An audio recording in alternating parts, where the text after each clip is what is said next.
네, 매주 주말 여러분을 찾아뵙고 있습니다. 안녕하세요. 한밤의 기막힌 투자 주말 방송의 진행을 맡은 아나운서 박지연입니다. 저희 방송은 주식 잘 알려주는 동네 백수 오빠라는 코너로 진행되고 있습니다. 저희 한밤 토요일 주말 방송에서는요, 요즘 개인 투자자분들에게 핫한 미국 주식, 미국 ETF, 해외 선물에 대한 기초부터 심화 교육까지 또 글로벌 해외 증시 이슈에 대해서도 자세하게 안내해드리고 있습니다. 자, 그럼 오늘 미국 주식과 해외 선물에 대해 다뤄주실 김보냉 칼리의 칼리 전문가님 만나보도록 하겠습니다. 전문가님 안녕하세요. 네, 안녕하세요. 반갑습니다. 네, 미증시는 오늘 상호 관세에 대한 우려가 있었는데 어느 정도 이 유예 기간이 나오면서 시장이 조금 안도하는 분위기였습니다. 전문가님, 네, 지난주 히든 종목 상승률이 너무 좋으시던데 어떻게 지내셨어요? 그래서 너무 좀 아까워요, 아나운서님. 제가 일단은 지난 방송에서 히든통신망에서 이제 공개드렸었던 종목 자체가 정말 크게 급등을 했어요. 어제 진짜 거의 뭐 40% 넘게 일단은 거의 급등을 했다가 조금 조정이 좀 나와줬는데 그것도 24%대 마감을 보여줬습니다. 지금 딱 보시면 아시겠지만 급등락이 지금 굉장히 크게 보여줬어요. 제가 이거를 340달러대부터 해가지고 아나운서님이랑 다른 방송에서도 계속 좀 언급했었던 종목이었었고 그때부터 일단 히든 종목들, 족보 종목들 하면서 이제 좀 가져갔었던 종목 중에 하나였었는데 뭐 이제 와서 실적에 따른 내용 자체에서 이제 급등을 좀 보여줬습니다. 자, 종목명은 엠로빈이고요. 티커명 APP, 앱이라고 해서 알기 쉽다라고 제가 이제 좀 전달드렸었던 종목 중에 하나인데 지금 보시면 아시겠지만 총 매출 자체도 전년 대비 44% 상승 흐름 자체를 보여줬고 앱 매출이 조금 아쉬워요. 전년 대비 1% 하락 자체를 보여줬지만 광고 매출 무려 73% 그리고 순이익 자체는 무려 전년 대비 248%를 보여주면서 어마무시한 지금 현재 어떻게 보면 어닝 서프라이즈를 보여주면서 잘 가져왔습니다. 그래서 이 종목은 조금 놓치긴 했지만 그래서 제가 알려드리는 안내해드리고 있는 히든통신망에서 제가 이제 가져가고 있는 5분 요약 영상에서 계속적으로 이제 올려드리고 있으니까 이 부분은 같이 참고해서 히든 종목은 여기서 이제 설명을 하고 있구나라고 보시면 좋을 것 같습니다. 자, 그 외적으로 사실상 이제 뭐 지난주에는 이제 4가지 종목을 좀 청산을 했었는데 전반적으로 이제 10%대 이제 뭐 전후로 기준으로 해가지고 이제 좀 청산을 잘 봤었습니다. 그리고 이제 좀 제가 이전에 좀 아픈 손가락이었어요. 일단 이전에 제가 이제 12월 이전 작년에 이제 제가 매매를 했었던 종목 중에 하나인데 이 종목 같은 경우가 이제 연말 수혜를 좀 기대를 하면서 이제 좀 바라봤었던 종목인데 제가 69달러에 이제 진입자리 값을 봤었고 사실상 그 낙폭 자체는 이제 50달러대 중반대까지 좀 넘어가면서 사실상 이제 좀 손절하시는 분들도 이제 좀 많이 계셨을 거라고 좀 생각을 하고 있는데 다시금 그렇죠? 반등 흐름 자체 보여주면서 개까지 띄워주고 지금 일단 상승 흐름 자체가 20% 넘겼다 보니까 아직까지 좀 홀딩하시는 분들 같은 경우는 이제는 좀 희소식이다 이렇게 좀 얘기를 좀 드리고 싶습니다. 이미 이 종목 같은 경우는 지금 제가 좀 단기적으로 좀 바라봤었던 건 이제 88달러, 118달러 뭐 이 정도 라인대까지도 제가 일단 좀 노려볼 수 있는 종목이었다라고 얘기를 좀 드리면서 가져왔었는데 한 템포 신구간이 조금 아쉬웠어요. 좀 아쉬웠었지만 지금 현재 구간대는 69달러, 대략적으로 70달러였기 때문에 현재 거의 80달러대 일단 프리장 기준으로 넘었거든요. 그러니까 10% 넘는 한 13%, 14%대 정도 되는 수익률을 지금 좀 보여주고 있는데 만약에 지금 일단은 계속적으로 가지고 계시는 분들 같은 경우는 관점 홀딩 지켜보시면 좋을 것 같고요. 단기적으로나마 내가 이제 3%나 10% 미만대에서 일단 좀 단타성 대응 자체를 좀 가져가고 싶다 하시는 분들은 지금 자리값 역시 좀 저는 접근해도 나쁘지 않다라고 얘기를 드리고 싶습니다. 현재 구간대 5일선 이탈 없는 강한 매수세를 좀 보여주다 보니까 그래도 우리가 좀 88달러 이 부근대까지는 매수 관점 유지해서 지켜보시면 좋을 것 같습니다. 네, 이번 주에도 정말 높은 상승률 보여주고 계신 우리 칼리 전문가님인데요. 우리 전문가님과 함께 가격 전략, 투자 전략 세워보고 싶으신 분들은요. 하단에 팍스 통신망으로 들어와 주셔도 되고요. 또 유튜브 히든 통신망이라고 검색해 주시면요. 오늘 방송 때 언급됐던 히든 종목의 종목명과 또 주요 시황들을 동영상을 통해서 만나보실 수 있습니다. 자, 그럼 이제 이번 주 글로벌 증시 이슈 정다영 캐스터 통해서 알아봅니다. 네, 이번 주 주요 글로벌 이슈 알아보도록 하겠습니다. 첫 번째는 주요 기업들의 실적 발표입니다. 먼저 맥도날드입니다. 맥도날드가 4분기 주당 순이익이 시장 예상치와 일치했지만 이 매출은 63억 9천만 달러로 전망치에 미치지 못했습니다. 미국 시장에서 식중독 사건으로 매출이 감소했지만 일본과 중동 시장이 선방하면서 이를 일부 만회했습니다. 이 소식에 맥도날드 주가는 4.8% 급등하며 308.42달러에 마감했습니다. 하지만 일부 전문가들은 이 실적이 기대에 못 미쳤다며 지금이 매도 기회라고 분석했습니다. 이어서 코카콜라 소식입니다. 코카콜라는 4분기 주당 순이익이 0.55달러를 기록하면서 시장 예상치를 웃돌았습니다. 특히 유럽과 중동, 아시아 시장에서 매출이 늘어나면서 순이익이 전년 대비 11.6% 증가했는데요. 이러한 호실적에 코카콜라 주가는 프리마켓에서 3.9% 상승했습니다. 마지막으로 작년 뉴욕 증시에서 가장 뜨거웠던 종목 엠러빈입니다. 디지털 광고업체인 엠러빈이 4분기 깜짝 실적을 발표하면서 시간 외 거래에서 무려 27%나 급등했는데요. AI 기반 광고 시스템의 성장 덕분에 광고 매출이 73% 증가하며 이 전체 매출도 43% 증가했습니다. 올해 1분기 전망도 긍정적이라 이 상승세가 계속될 것으로 보입니다. 관련해서 추가적으로 칼리 전문가님과 함께 자세히 알아보도록 하고요. 두 번째는 뜨겁게 달아오르는 CPI, 완고한 파월입니다. 먼저 미국 1월 CPI가 전월 대비 0.5% 상승하면서 시장 예상치를 웃돌았습니다. 이는 2023년 8월 이후 가장 큰 폭의 상승인데요. 전년 동기 대비로도 3% 상승하며 인플레이션 압력이 여전한 모습을 보여줬습니다. 특히 주거비와 에너지 가격이 상승을 주도했으며 이 근원 CPI 역시 0.4% 올라 시장 예상보다 높았습니다. 이러한 CPI 결과에 대한 연준의 입장은 이 제롬 파월 연준의장은 하원 금융서비스위원회에 출석해 인플레이션 목표에 가까워졌지만 아직 달성하지 못했다며 현재 제약적인 정책을 유지하고 싶다고 밝혔습니다. 이는 금리 인하를 서두르지 않겠다는 선호로도 해석됩니다. 이 전문가들은 이번 CPI 발표 이후 연준의 금리 인하 가능성이 더욱 낮아졌다고 분석하고 있습니다. CME 그룹의 에릭 놀랜드 이코노미스트는 이 주택 비용이 여전히 근원 인플레이션의 주요 원인이라며 이 연준이 추가적인 신중함을 보일 것이라고 전망했습니다. 한편 정치권에서도 반응이 나왔습니다. 이 도널드 트럼프 전 대통령은 CPI 발표 후 바이든이 인플레이션을 올려놨다는 글을 올리며 이 공세를 펼쳤습니다. 지난달과 다른 모습의 CPI 그리고 파월의 상하원 발언들에 대해서도 칼리 전문가님과 뒤에서 자세히 얘기 나눠보도록 하겠습니다. 다음으로 드디어 전쟁 멈추나 이 트럼프 푸틴 만날 것입니다. 이 미국 트럼프 대통령이 푸틴 러시아 대통령과 길고 매우 생산적인 통화를 가졌다고 밝혔습니다. 두 정상은 우크라이나 전쟁 종식을 위한 협상을 즉시 시작하기로 합의했으며 서로를 워싱턴과 모스크바로 초대했습니다. 한편 젤렌스키 우크라이나 대통령도 트럼프 대통령과 통화를 가졌습니다. 그는 지속적이고 믿을 수 있는 평화에 대해 논의했다고 밝혔는데요. 그러나 미국 국방장관은 우크라이나의 나토 가입성이 낮다고 말하면서 이는 우크라이나 측의 실망스러운 소식이 될 것으로 보입니다. 푸틴 대통령과 트럼프 대통령 간의 대면 회담은 사우디아라비아에서 열릴 것으로 보이는데요. 크렘린군 대변인 역시 이 협력을 강조했습니다. 다만 우크라이나는 전쟁 당사국 없이 진행되는 협상에 반대 입장을 밝혔습니다. 현재 우크라이나 전선에서는 러시아가 동부와 남부에서 이 전선을 유지하는 한편 우크라이나는 드론과 폭격으로 대응하고 있습니다. 이 전쟁이 계속되는 가운데 트럼프 대통령은 불필요한 죽음과 파괴를 멈출 시간이라고 언급했습니다. 이번 협상의 움직임에 대해 국제사회는 신중한 태도를 보이고 있습니다. 영국 정부는 우크라이나 방어 지원을 계속할 것이라고 밝혔으며 이 전문가들은 나토 가입 문제와 영토 협상이 향후 주요 이슈가 될 것이라고 분석했습니다. 해당 양상이 증시에 어떤 영향을 미치게 될지 칼리 전문가님과 자세히 한번 알아보도록 하겠습니다. 네, 이번 주 증시 글로벌 이슈부터 다뤄보면요. 주가의 방향을 결정하는 실적부터 살펴보면 좋을 것 같습니다.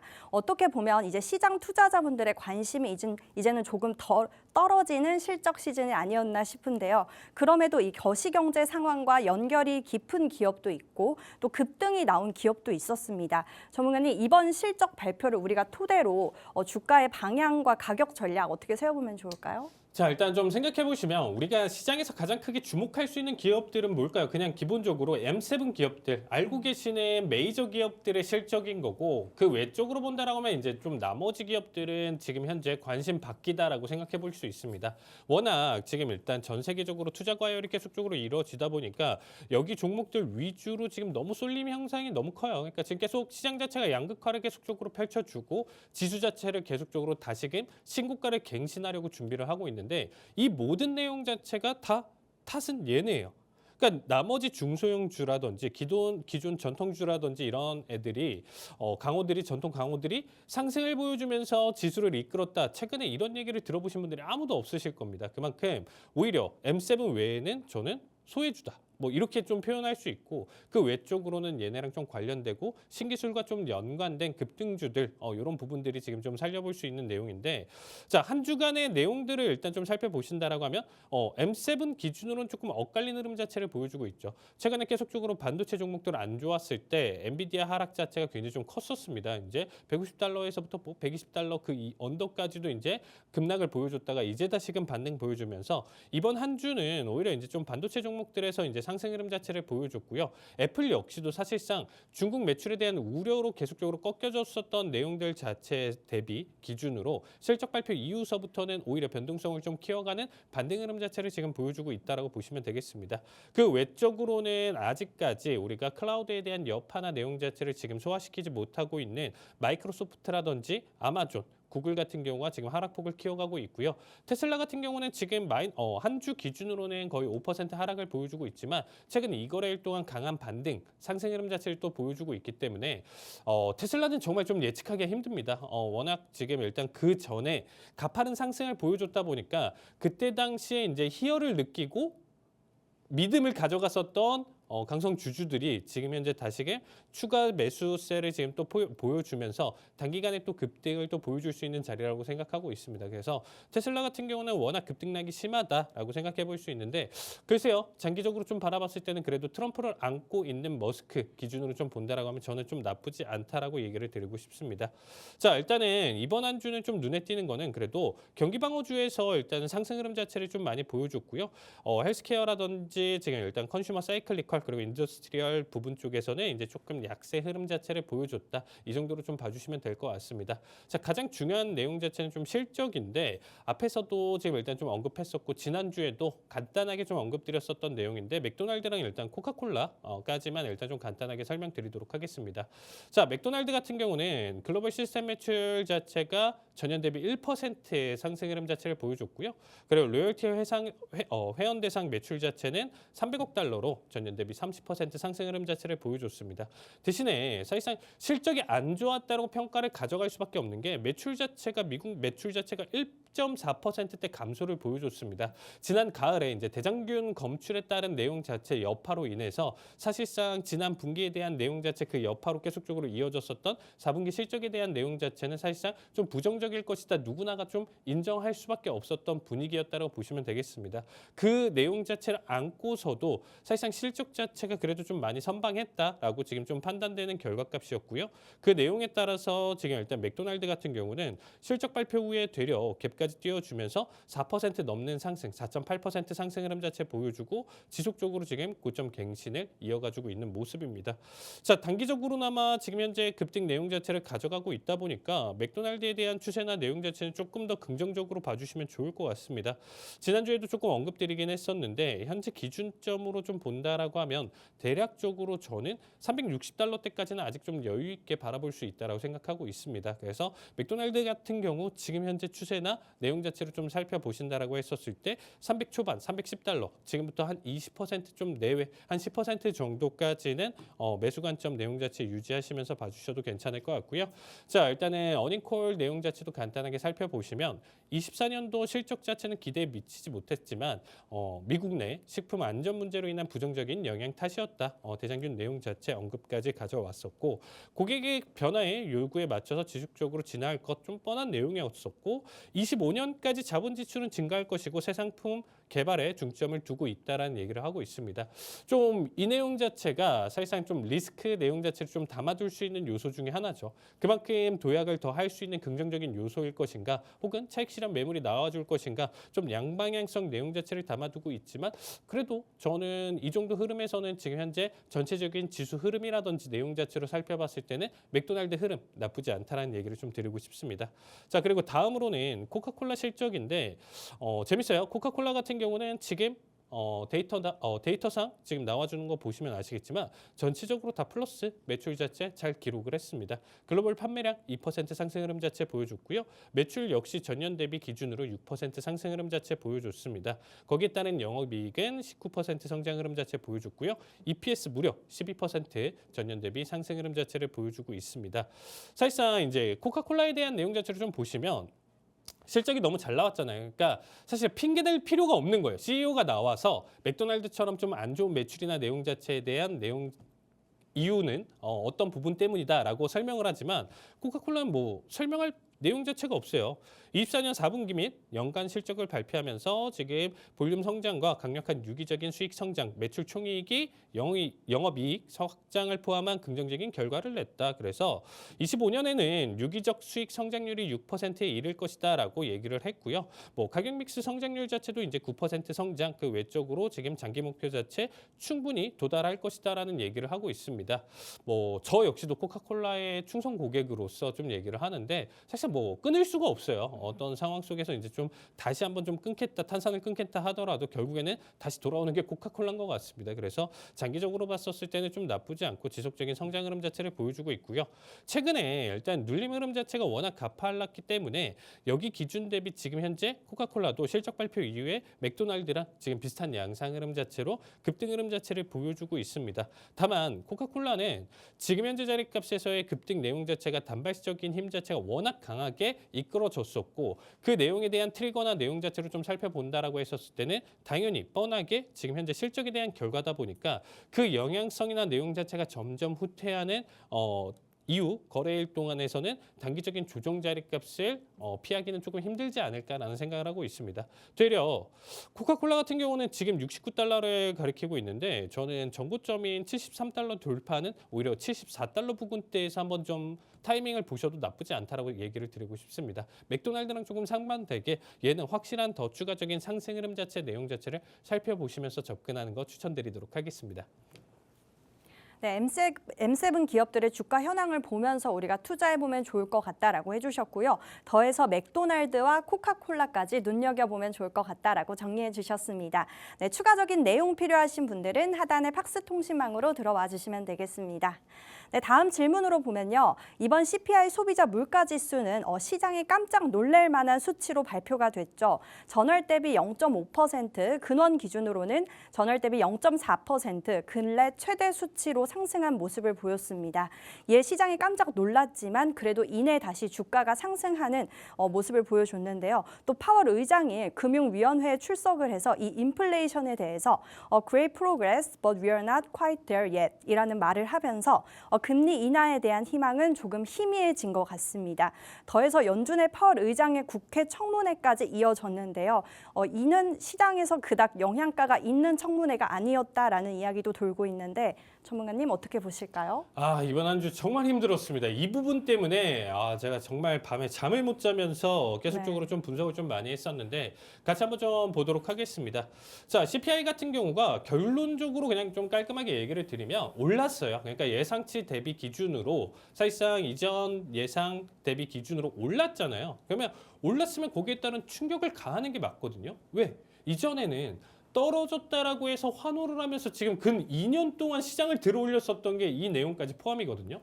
근데 이제는 그 상승에 대한 내용 자체, 그러니까 어떻게 보면 꺾였었던 내용 자체가 다시금 반등하는 결과값을 초래했기 때문에 이 초반에 대한 내용 자체는 사실상 충격을 가져갈 만한 요소라고 보시면 될 것 같아요. 당연히 단 1분 만에 시장 자체가 300% 넘게 하락을 보여주면서 확실한 충격을 가져왔습니다. 근데 아나운서님 설명하신 것처럼 이내 다 회복을 했어요. 결국에는 반등을 보여줬었는데 정말 좀 내용 자체 주 상승 항목으로 좀 본다라고 하면 지금 가장 좀 눈에 띄는 게 또 계란 가격이 15% 상승을 보여줬는데 단순히 뭐 계란 하나 올랐다라고 해서 이렇게 뭐 전체적으로 가격이나 오를 수 있을까? 라고 생각할 수 있겠지만 우리가 뭐 계란을 사용하는 음식이 워낙 많잖아요. 뭐 제빵서부터 할 것 없이. 그래서 그 모든 원자재적인 가격 상승으로 인해서 나머지 가격 상승을 더 크게 유발할 수 있다라는 내용이다. 이렇게 보시면 될 것 같습니다. 자, 그러면 CPI는 지금 일단은 설명해 주셨던 것처럼 0.5% 그리고 코어 쪽 같은 경우는 0.4%가 나와줬고요. PPI는 조금 애매해요. 애매한데 뭐냐면 0.4% 나와줬었던 헤드라인 PPI 자체가 전월 대비 기준이 이제 0.5%인데 이거보다는 낮지만서도 예상치보다 높아요. 그리고 이제 코어 쪽 같은 경우도 보셔서 아시겠지만 전월 대비 기준으로는 낮지만 예상치 대비 지금 일단 똑같이. 그래서 얘는 좀 엇갈렸다. 그래서 이 부분은 조금 인정하는 부분인데 전형적인 우리가 시장에서 어거지 상승을 보여줬을 때 나와주는 패턴이랑 똑같아요. 어거지 상승을 가져가면서 만들어지는 패턴이랑 지금 굉장히 좀 유사하다. 무슨 얘기냐면 이제 이걸 분봉으로 여러분들이 좀 살펴보시면 이해가 좀 되실 텐데 현재 결과가 CPI 데이터 나오고 PPI 데이터가 나와줬었던 결과에서 이 구간이 이제 CPI 데이터가 나왔었던 결과값이거든요. 근데 이제 여기서 급락을 보여주고 나서 상승을 보여줬다라는 거죠. 급등으로 이제 본장 시작하고 나서부터 오히려 이 하락분을 딛고 더 큰 상승으로 지금 올라왔다라는 거예요. 그러니까 이 부분을 잘 해석을 보면 앞에서는 조금 만약에 물가 잡히는 결과가 있다라고 하면 어떻게 보여줬었냐면 앞에서는 상승을 보여주고 나서 하락이 아니고 이렇게 버텨줬다라는 거예요. 근데 얘는 지금 어떤 결과냐면 앞에서 만약에 지금과 같은 결과가 반대 현상으로 나와줬다라는 거는 상승했었던 거 그대로 다 누른다라는 거죠. 그러니까 뭐 세부적인 내용이나 이런 부분들을 봤으니까 별 볼 일 없어. 그렇게까지 충격을 가져갈 만한 요소가 아니야. 시장은 무조건 듣고 싶은 거, 보고 싶은 거, 그리고 자기가 원하는 내용 자체를 가져가면서 상승을 지금 이끌려고 하는 거예요. 그러니까 지금 전체적인 큰 자본이나 내용 자체가 아직까지는 현재 하락을 가져가면 안 돼라고 지금 계속 경고를 하고 있는 것 같아요. 그렇다고 해서 급락이 나와준다 내용 자체는 지금 아니지만서도 현재 레벨대나 내용 자체는 굉장히 위험하다라는 얘기를 좀 드리고 싶습니다. 결국에는 억지 매수가 계속적으로 이어지고 있는 이 시장 자체가 최근 근 2년에서도 포착됐었던 결과값들이 굉장히 좀 많았었기 때문에 현재 자리값은 만약에 이 부분에 대한 상승 탄력이나 내용 자체를 잃고 새로운 내용 자체로 접근을 해봤을 때 낙폭 자체를 굉장히 또 크게 키워갈 수 있는 자리값이라고 보시면 될 것 같아요. 자, 자세히 보면 그러면 무슨 원인과 근거로 지금의 상승을 다시금 좀 이끌었냐라고 좀 보시면 앞에서 CPI 내용 자체 딱 지표 나오니까 물가 올랐네? 그러면 더 이상 지금 현재 파월 올해 2번 금리 인하 얘기했었는데 이거마저도 힘든 거 아니야? 오히려 더 하락하는 게 맞는 거죠. 근데 자세히 보니까 우리가 최근에 이제 미국에서 가장 또 안 좋은 이슈 중에 하나가 뭐였었냐면 LA 산불 피해였어요. LA 산불 피해가 나왔었는데 그 산불 피해로 인한 일시적인 지금 현재 내용들이 가격의 상승을 이끌었었다라고 표현을 하는 거고요. 그리고 우리가 CPI랑 PPI에 대한 데이터를 봤었을 때 최근 와서 이제 가장 또 중요하게 생각하는 부분 중에 하나가 뭐냐면 결론적으로 얘네를 데이터를 확인을 하고 세부 내용을 확인을 해서 그 세부 내역들 중에 PC의 개인 소비 지출인 PC의 영역에 들어가는 내용들을 살펴보는 겁니다. 그래서 그 내용들을 PPI랑 CPI랑 살펴보니까 이렇게 결론이 나와주는 거예요.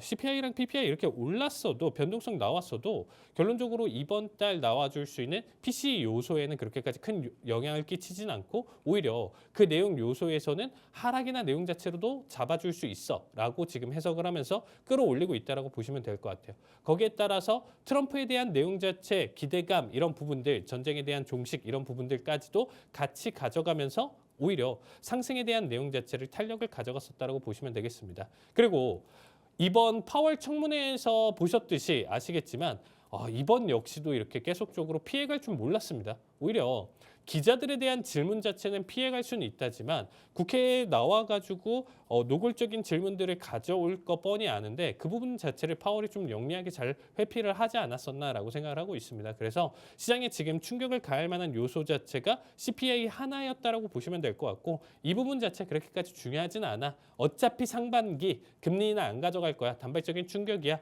이렇게 좀 정리를 하면서 시장은 지속적인 상승 흐름 자체를 보여줄 것으로 예상을 하고 있습니다. 그래서 앞에서 설명 설명드렸었던 가지고 있던 보유 종목이라든지 이전에 지금 설명드렸었던 히든 종목이라든지 이런 종목들이 지금 현재 단발적인 흐름 자체로 본다라고 하면 아직까지는 매수 영역으로 남아 있다고 보시면 될 것 같아요. 그래서 지금 단계에서 여러분들 함부로 제가 설명은 드리긴 했었지만 함부로 숏에 대한 투자나 내용 자체로 접근하지 마시고요. 확실한 그 내용이나 해석 자체가 보여줄 때 접근하시는 게 맞는 거고 그래도 확률상 지금 자체는 추세에 추종하면서 매수 대행 자리값 지속적으로 봐주시면 좋을 것 같습니다.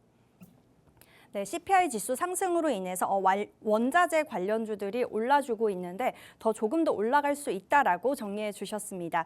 추가적인 구체적인 내용 필요하신 분들은요. 하단의 팍스 통신망으로 들어와 주시면 되겠습니다.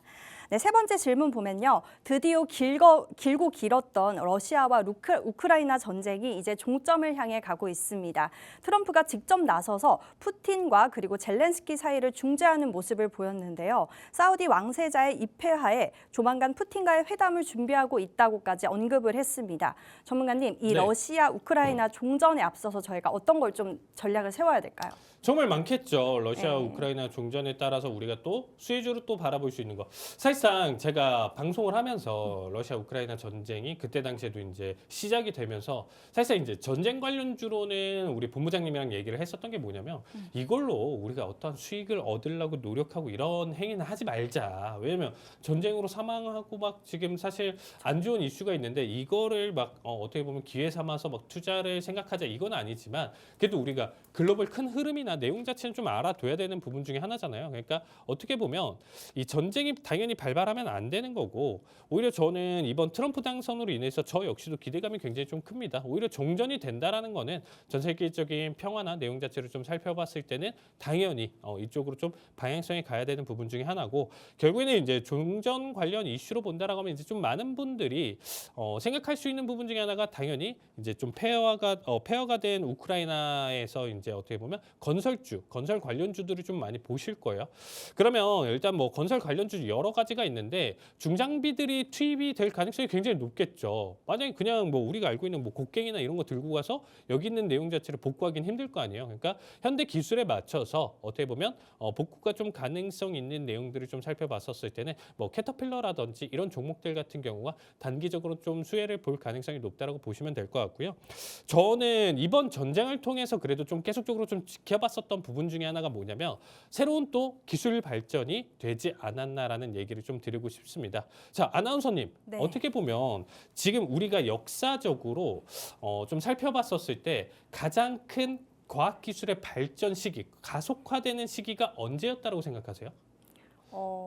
전쟁할 때일까요? 네, 맞습니다. 일단 눈치껏 지금 네. 현재 러시아 우크라이나 전쟁을 얘기를 했다 보니까 아나운서님이 정확하게 정답을 좀 얘기해 주셨던 것 같아요. 사실상 우리가 지금 좀 살펴보시면 아시겠지만 코로나 쇼크도 있었어요. 그러니까 뭐 팬데믹 같이 우리의 생명을 위협하는 결과를 만들어 줬었을 때 정말 단기간에 백신을 그렇게 만들면서 새로운 백신을 만들면서 단기간에 승인을 가져오면서 지금은 사실상 우리가 코로나를 이제는 좀 느끼기 힘든 시기까지 오지 않았나요? 그리고 사실 1차 세계대전, 2차 세계대전을 본다라고 했었을 때 그때 과학기술이 정말 드라마틱하게 발전을 했습니다. 그때 당시 우리가 지금도 와서 얘기를 하는 양자역학이라든지 혹은 핵물리학이라든지 이런 부분들의 드라마틱한 발전이 있었다라는 거죠.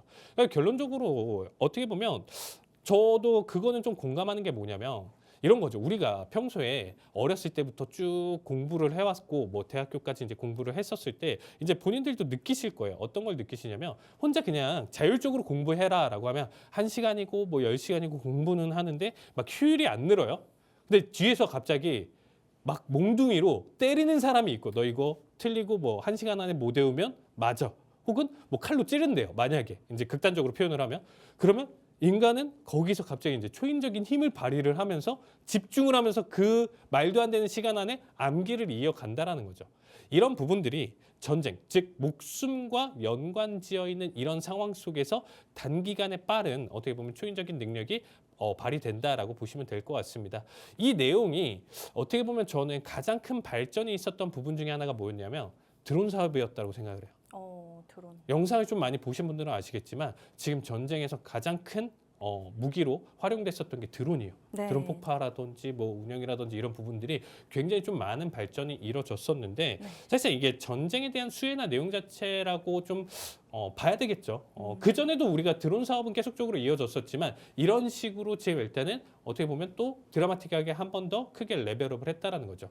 일론 머스크가 계속적으로 얘기하는 무인 항공이라든지 아마존 같은 경우도 이제 드론 배송이라든지 이런 시스템 자체가 이제는 사실상 기간값을 그냥 이런 전쟁이 없었다라고 하면요. 10년, 20년 걸릴 것을 지금 3년, 5년 내로 계속적으로 단축을 한다고 생각하시면 될 것 같습니다.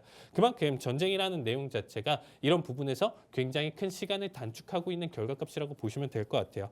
그래서 일단은 전쟁에 따른 지금 우리가 종전 내용 자체를 좀 살펴본다라고 하면 로키트 마틴이라든지 노스롭 그루먼 그리고 보잉 같은 이런 기업들 같은 경우는 사실상 이제 범위 자체가 전쟁, 군수물자 이런 내용들 그리고 비행기 전체적으로 이제 좀 바라봤었을 때 너무 큰 범위라고 좀 보시면 될 것 같아요. 그래서 여기에 대한 내용 자체는 사실상 제가 이번 주 히든 종목에 따른 내용 자체로 좀 정리해서 한 번 더 알려드릴 거고요. 히든 종목에 대한 내용 자체는 좀 영상에 대한 내용 자체보다는 제가 이제 텔레그램 방 우측 하단에서 QR코드로 참여해서 들어오실 수 있는 이 방에서 자세한 전략이나 내용 자체를 전달 드릴 테니까 이 부분 궁금하다 하시는 분들은 많은 참여 부탁드리도록 하겠습니다. 네, 러시아와 우크라이나 종전 관련해서는 캐터필러 관련주들 눈여겨보면 좋을 것 같다라고 말씀해 주셨습니다. 자세한 가격 전략과 투자 전략 필요하신 분들은 하단의 팍스 통신망으로 들어와 주시면 되겠습니다.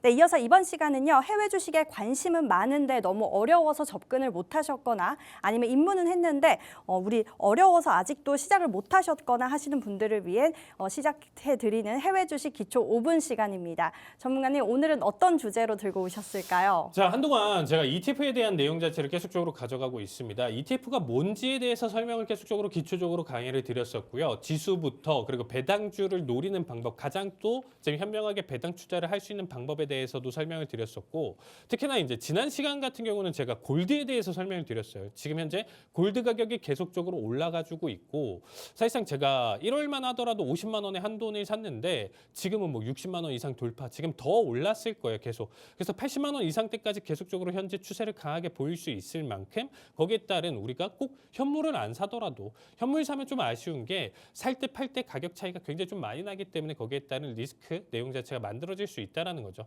그래서 그럴 바에는 오히려 안정적으로 좀 ETF에 대한 투자로 한번 좀 보셔라라고 했는데, 사실상 지난 방송 이후서부터도 계속 고점을 갱신을 했거든요.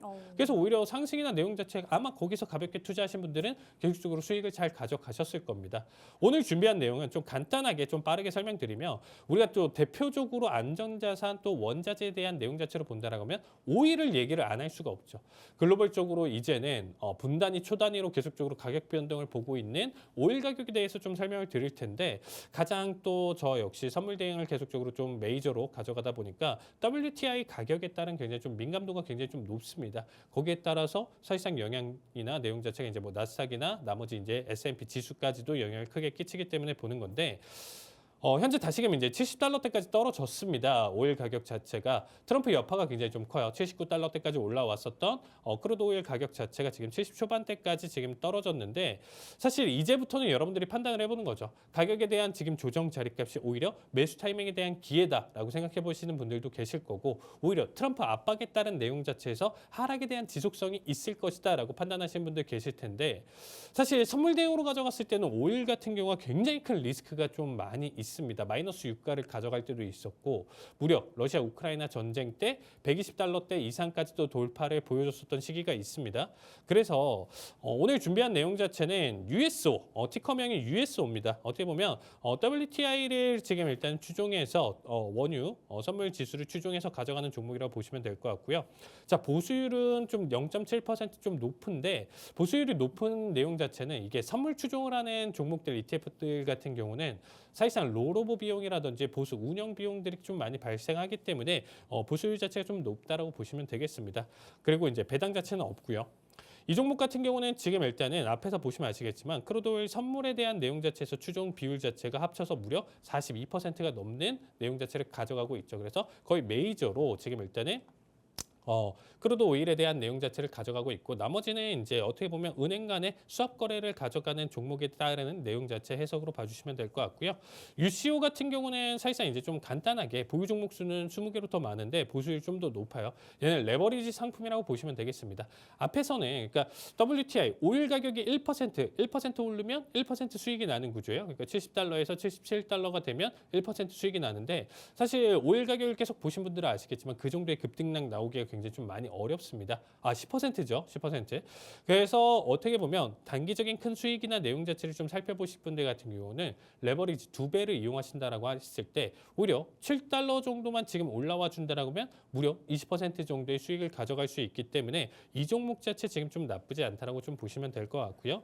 반대로 내가 오히려 지금 오일 가격에서 $60, $50대까지 떨어질 거야라고 생각하시는 분들은 지금 일대 레버리지가 없는 상품 SCO 내용 자체로 일단 좀 살펴보시면 될 것 같고요. 거기에 따라서 일단은 나는 이런 내용들보다는 선물에 대한 추종을 너무 많이 가져가다 보니까 보수율이 너무 높아라고 생각하시는 분들 같은 경우는 아까는 0.9%인데 지금 보수율이 0.08이에요. 그래서 이런 종목들 같은 경우는 현재 우리가 알고 계시는 엑선모빌이라든지 시브론 그리고 코노코필립스 같은 대표적인 정유주들 같은 경우에 이제 투자를 크게 가져가는 기업이라고 보시면 되겠습니다. 정유주들 역시 오일 가격에 따른 변동성에 따른 가격 형성이 이루어지기 때문에 내가 어떠한 특정 오일 종목들을 지금 일단 선정해서 보기보다는 ETF적인 측면으로 지금 일단 좀 접근을 해봤을 때 이렇게 좀 다양한 투자가 있다 보니까 현재 내용 자체에선 선택을 해서 봐주시면 좋을 것 같습니다. 오늘 교육 내용은 간단하게 여기서 정리 보도록 하겠습니다. 네, 지난주 골드 ETF에 이어서 이번 주 오일 선물 준비해 주셨습니다. 추가적인 교육 내용 필요하신 분들은 하단의 팍스통신망으로 들어와 주시면 되겠습니다. 네, 그럼 다음 주 글로벌 증시 이슈 정다영 캐스터 통해서 알아봅니다. 네, 다음 주 글로벌 증시 주요 이슈 알아보도록 하겠습니다. 첫 번째는 마무리되어가는 실적 시즌, 그럼에도 주목해야 할 기업 실적은입니다. 25년 첫 실적 시즌 일정은 사실상 마무리가 되어가는 수순이지만 여전히 미국 대형 기업들의 실적 일정은 남아 있습니다. 날짜별로 살펴보면요. 2월 17일 월요일에는 글로벌 광산업체 BHP 빌리턴이 실적을 발표할 예정입니다. 이 BHP 빌리턴은 원자재 시장의 흐름을 가늠할 중요한 지표가 될 것으로 보입니다. 2월 18일 화요일에는 기술업계의 주요 기업인 아리스타 네트워크스와 반도체 설계 기업 케이던스 디자인 시스템이 실적을 공개합니다. 또한 의료기기 기업 메드트로닉과 이 에너지 기업 옥시덴탈의 실적도 시장의 관심을 끌고 있습니다. 2월 19일 수요일에는 금융권의 대표 기업 HSBC가 실적을 발표하면서 이 반도체 업계의 아날로그 디바이스와 이 글로벌 원자재 기업 리오틴토의 실적 발표도 예정되어 있습니다. 이들의 실적이 시장에 어떤 영향을 미칠지 주목됩니다. 2월 20일에는 중국의 대표 IT 기업 바이두와 이 건설 자재 업체 벌칸 머티리얼이 실적을 발표합니다. 또한 바이오 제약 기업 바이오 마린의 실적도 공개될 예정입니다. 대표 기업들의 주가 현황에 따른 가격 전략 뒤에서 칼리 전문가님과 자세히 알아보도록 하겠습니다. 다음은 미국 주요 지표 일정입니다. 2주간 물가 지표와 고용 지표로 이 지표 빅싱데이였던 것에 비하면 다소 조용히 흘러갈 수 있는 주간이지만 그럼에도 주목해야 하는 지표들이 있습니다. 먼저 2월 18일 화요일에는 미국 뉴욕 연방 제조업 지수가 발표됩니다. 이 지표는 제조업 경기를 가늠하는 중요한 지표로 이 시장의 경기 전망에 영향을 미칠 것으로 예상됩니다. 2월 19일 수요일에는 미국 주택시장 지표인 건축 허가 건수와 이 주택 착공 건수가 발표됩니다. 주택시장이 경기 흐름을 반영하는 중요한 요소인 만큼 이번 발표가 금리 정책에 어떤 영향을 미칠지도 관심이 모아지고 있습니다. 2월 20일 목요일에는 미국 신규 실업수당 청구 건수가 공개됩니다. 이 노동시장이 여전히 견조한지 여부를 판단하는 핵심 지표로 시장의 변동성에 영향을 줄 수 있는 중요한 데이터입니다. 미국 증시 주요 지표가 한 주 쉬어가는 모습이지만 그럼에도 우리가 주목해서 봐야 하는 지표들은 칼리 전문가님과 함께 자세히 얘기 나눠보도록 하겠습니다. 마지막으로 FOMC 회의로 어떤 이야기가 오갔나입니다. 미국 연방준비제도가 공개한 지난 12월 회의록에 따르면 이 연준 위원들은 인플레이션 둔화를 확인하기 전까지 이 금리를 성급히 인하하는 것은 위험할 수 있다고 판단한 것으로 나타났습니다. 다만 일부 위원들은 경제 성장 둔화와 이 노동시장 안정성을 고려하면서 연내 금리 인하 가능성을 열어두고 있는 모습입니다. 이 시장에서는 연준이 6월 혹은 7월부터 금리 인하를 시작할 가능성이 높다고 보고 있습니다. 이번 주에 나온 1월 소비자 물가 지수가 이 시장 예상 대비 큰 폭으로 상승한 것과 비교하면 이 시장 투자자들이 방향성을 결정할 것으로 보이는데요. 특히나 시장에서 트럼프 2기 행정부의 정책에 대한 이 연준 위원들의 언급에 관심을 주목할 것으로 보입니다. 특히 관세에 대한 언급은 유심히 찾아볼 것으로 보여집니다. 자세한 이야기는 칼리 전문가님과 함께 나눠보도록 하겠습니다. 네, 다음 주 증시 이슈 첫 번째부터 보면요. 지표적으로는 한 주 쉬어가는 모습입니다. 그럼에도 건설 경기라든지 미국의 신규 실업수당 청구 건수 등이 있습니다. 이에 따라서 전반적인 경기 상황을 볼 수 있는 것 같은데 전문가님, 네, 지표들의 전망 어떻게 보실까요? 사실상 뭐 전망에 대한 내용 자체에서 사실상 중요도는 그렇게까지 많이 떨어집니다. 그래서 뭐 단기간에 이 내용을 가지고 단타성인 선물 지표나 이렇게 선물 대행이나 이런 부분들을 가져가기는 조금 힘든데 얘네를 좀 봐야 되는 내용 자체가 뭐냐면 경기가 꺾이냐 안 꺾이냐에 대한 주요 요소라고 보시면 될 것 같아요. 그래서 중장기적인 흐름으로 얘네가 올라가냐 떨어지냐에 대한 내용 자체를 좀 보시면 될 것 같은데 사실상 이제 허가 건수랑 착공 건수에 대한 내용 자체 이제 좀 헷갈리시는 분들이 많이 계셔서 일단 좀 간단하게 설명드리면 허가 자체는 이제 정부가 가져가는 거예요. 그러니까 현재 경기 상황이 나쁘다 좋다라는 거를 판단을 하면서 뭐 괜찮다라고 판단하면 지금 허가를 많이 내주겠죠. 지금 많이 지어 건설사들아 지금 좀 많이 지어 우리가 허가 많이 내줄게. 그래서 허가가 많이 나냐 안 나냐는 지금 현재 어떻게 보면 이 데이터를 기준으로 경기 기준으로 정부가 바라본다라고 생각하시면 될 것 같고요. 실질적으로 그 허가가 난다라고 하더라도 건설사 기준으로 돈이 크게 걸려 있는데 함부로 많이 짓고 잘못 지었다가 우후죽순 지었다가 이거 안 팔리거나 문제가 생겼을 때는 파산을 할 수가 있는 상황이잖아요.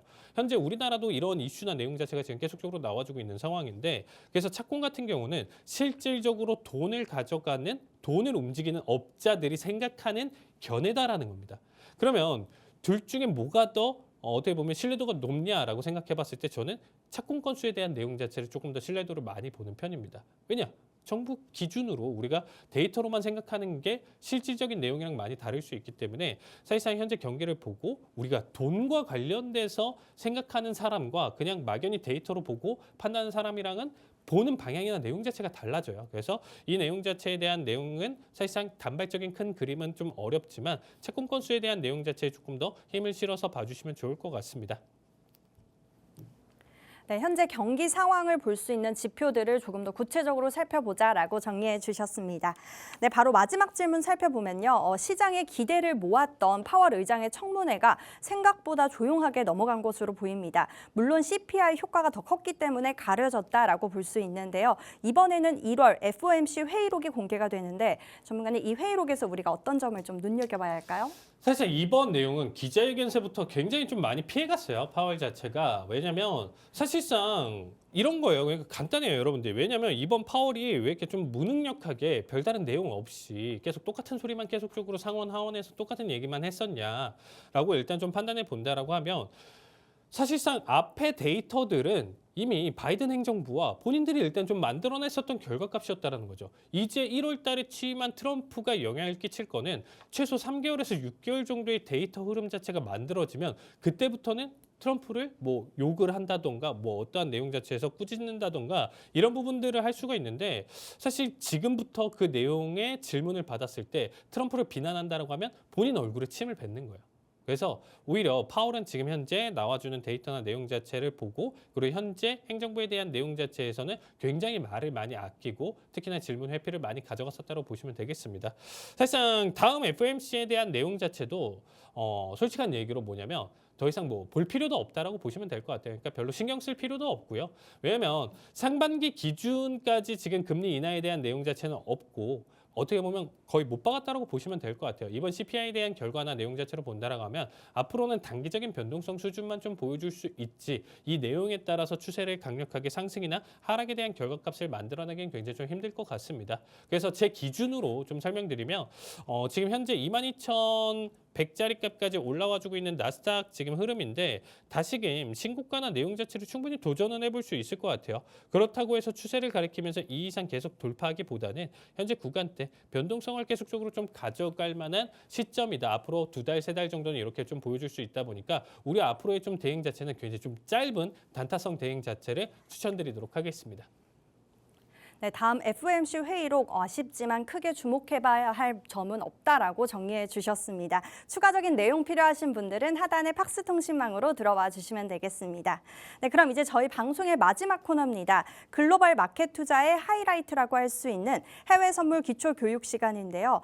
국제 유가, 미국채, 유로화와 달러화, 그리고 천연가스, 골드뿐만이 아니라 나스닥과 S&P 500 지수 선물까지 다양한 선물의 상승과 하락에도 우리가 수익을 볼 수 있는 해외 선물인데요. 우리 개인 투자자분들이 많이 접근이 어려우셨을 것 같습니다. 우리 전문가님이 지금 바로 쉽게 풀어드리고 있으니까요. 채널 고정 부탁드립니다. 전문가님, 네, 오늘 어떤 내용 준비해 주셨나요? 사실상 이제 지난 시간에 제가 이제 피보나치에 대해서 좀 간단하게 좀 설명드렸습니다. 피보나치에 대한 변동성 내용 자체로 저는 최근에 사실상 이제 예측이라든지 항생 나스닥 상관없이 정확하게 좋은 타점이나 내용 자체를 좀 잘 맞췄었습니다. 그래서 그 부분에 따른 내용 자체의 좀 연결점을 좀 가져가면서 이번 주 역시 이 내용에 따라서 좀 간단하게 좀 설명을 드리도록 하겠습니다. 자, 피보에 대한 내용 자체 해석을 좀 본다라고 하면 우리가 그동안 좀 내가 앞에 이제 뾰족한 지금 피크 지점들 만들어지는 변곡점들마다 마디값을 일일이 대응을 해가면서 일단 좀 바라보신 분들 같은 경우는 이렇게 좀 간단하게 그냥 도구 하나만 사용한다라고 하면 여러 가지 마디값이 지금 좀 나타나 있죠. 그러면 현재 데이터 기준으로 좀 본다라고 하면 마디값 기준으로도 굉장히 활용도가 굉장히 좀 높다라고 보시면 될 것 같아요.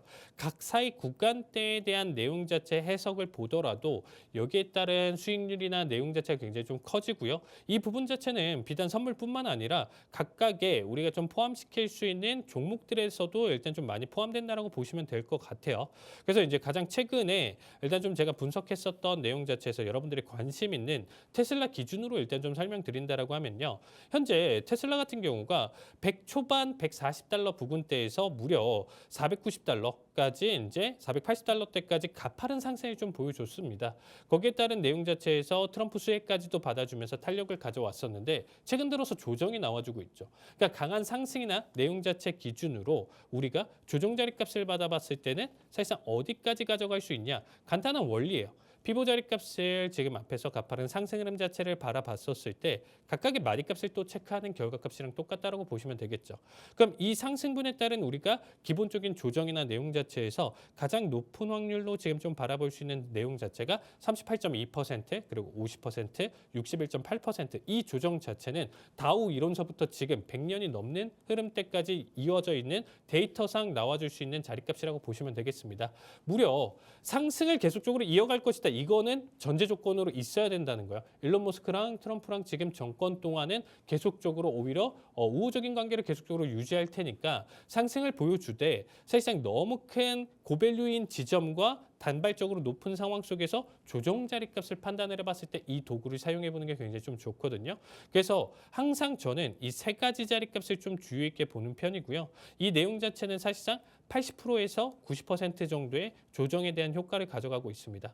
단 예외적으로 좀 판단해 볼 수 있는 부분 중에 하나는 뭐냐면 이 자리를 터치하지 않고 그 이하까지 빠지는 결과는 그래도 10%에서 20% 결과값도 있기 때문에 우리가 그래도 어느 정도는 순응하고 10%, 20% 부분에 따른 내용 자체에서 손절마저도 생각해 볼 수는 있다. 그래서 장기적인 투자 관점에서는 이 구간에 따른 조정이나 내용 해석으로 여러분들이 살펴봤었을 때는 지금 굉장히 좀 건강한 조정이다 할 수 있는 구간대까지 지금 체크를 해볼 수 있는 자리값이라고 보시면 되겠습니다. 그래서 한 번 더 강조드리면 테슬라 같은 경우는 지금 현재 485달러에서부터 낙폭을 이어가는 현재 자리값 같은 경우는 현재 기준으로 봤을 때 301달러대까지 하락 가능성 그리고 220달러대까지 하락 가능성. 그럼 이 두 구간에 따른 내용 자체에서 판단해 봤을 때 우리가 신규적으로 물타는 자리값 혹은 신규 접근에 따른 내용 자체로 살펴보시면 좋을 것 같습니다. 네, 지난주 피보나치 기술적 분석에 통해서 이번 주도 똑같이 피보나치 기술적 분석 설명해 주셨습니다. 추가적인 해외 전략 필요하신 분들은요, 하단의 팍스 통신망으로 들어와 주시면 되겠습니다. 네, 오늘 저희가 준비한 내용은 여기까지입니다. 본 방송에서 제공되는 정보는 투자 판단에 대한 참고 자료일 뿐이며 해당 종목에 대한 상승과 하락은 보장드리고 있지 않습니다. 저희는 다음 시간에 뵙도록 하겠습니다. 시청해주신 여러분 고맙습니다.